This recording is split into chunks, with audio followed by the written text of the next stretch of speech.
On September 10, 2025, the political world in America was shaken to its core.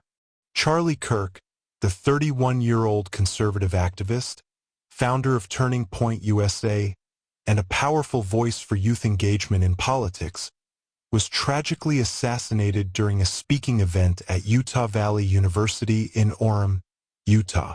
It was a clear, sunny day, and the campus was buzzing with excitement. Students, faculty, and supporters had gathered to hear Kirk speak as part of his American Comeback Tour.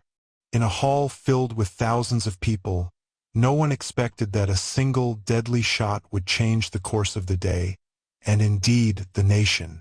The assassination sent shockwaves through the media, political organizations, and the general public. How could this happen? How could a public figure with security measures in place be so violently targeted? Today, we explore not just the tragic events of that day, but the life of Charlie Kirk, the context of his rise to prominence, the immediate aftermath of his assassination, the ongoing investigation, and the broader political and social implications of this tragedy. Before we dive deeper, make sure to like this video, subscribe to the channel, and turn on notifications for more in-depth coverage of major political events. Comment below with your thoughts. How can we better protect public figures while maintaining freedom of speech? Charlie Kirk was born in the suburbs of Chicago in 1995. From a young age, he showed an unusual interest in politics, current events, and leadership. Friends and family remember him as a curious, outspoken child who loved to debate and challenge ideas. In high school, Kirk became actively involved in political campaigns and student government. His ability to organize events and rally support for causes marked him as someone destined for leadership. By the time he graduated, Kirk had already decided that he wanted to influence the national political stage in ways few people his age could. At 18, he founded Turning Point USA. What began as a small organization focused on conservative campus activism quickly grew into a nationwide movement. Through college outreach programs, online campaigns, and public speaking tours, Kirk became a voice for young conservatives. His ability to connect with students was unmatched.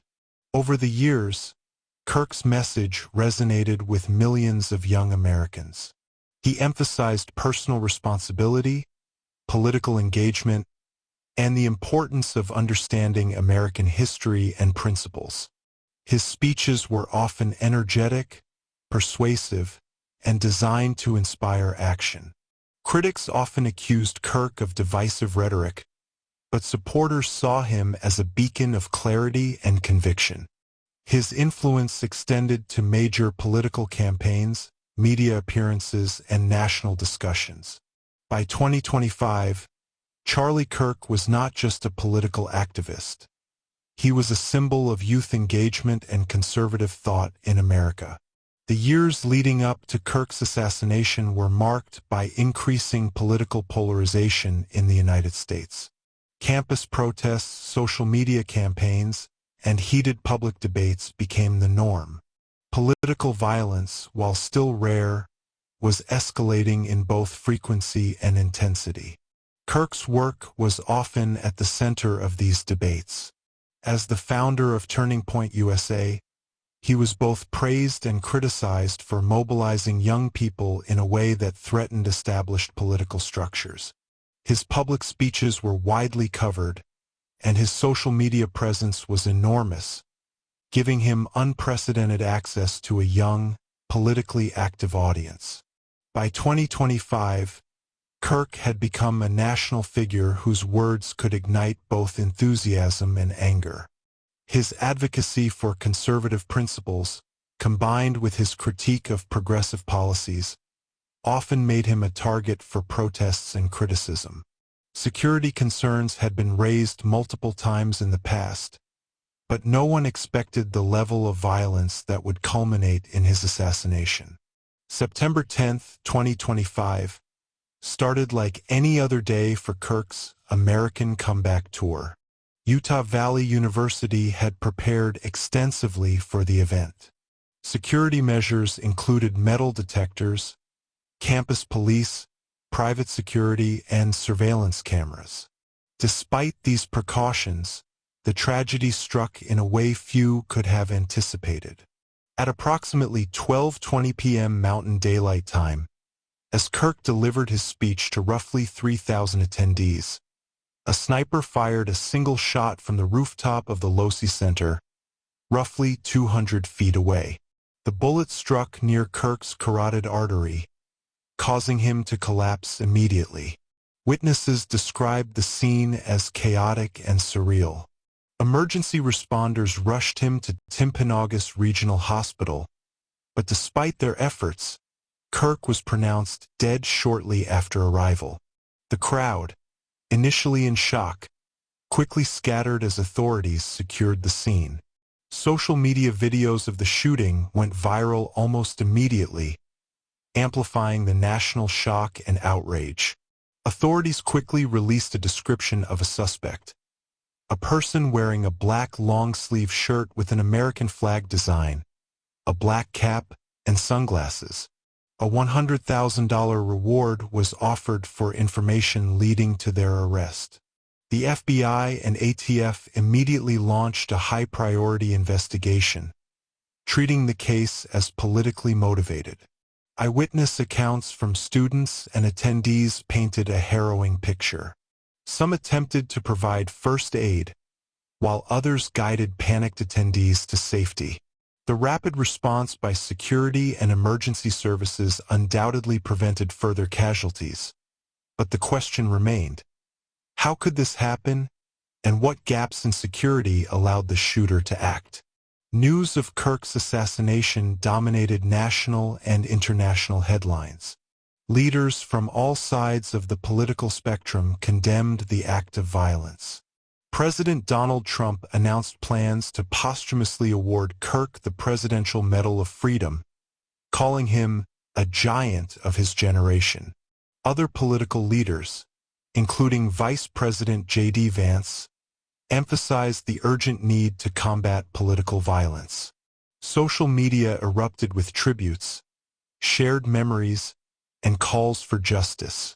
Supporters organized memorials and vigils across the country, honoring Kirk's legacy and reflecting on the tragedy.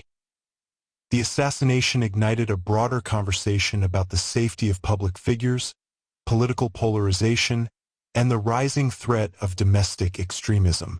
Media coverage explored multiple angles: the effectiveness of security measures, the shooter's methods, the response from law enforcement, and the political ramifications of the attack. Universities and political organizations nationwide reevaluated their event protocols, focusing on the prevention of future tragedies. The FBI and ATF led a comprehensive investigation into the assassination.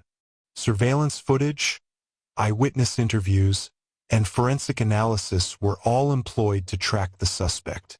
Authorities warned other public figures to increase their security measures, highlighting the continued threat of politically motivated attacks. The incident prompted national discussions about political extremism, radicalization, and the safety of public events. Experts debated solutions, including improved security infrastructure, threat monitoring, and the importance of reducing political rhetoric that could incite violence.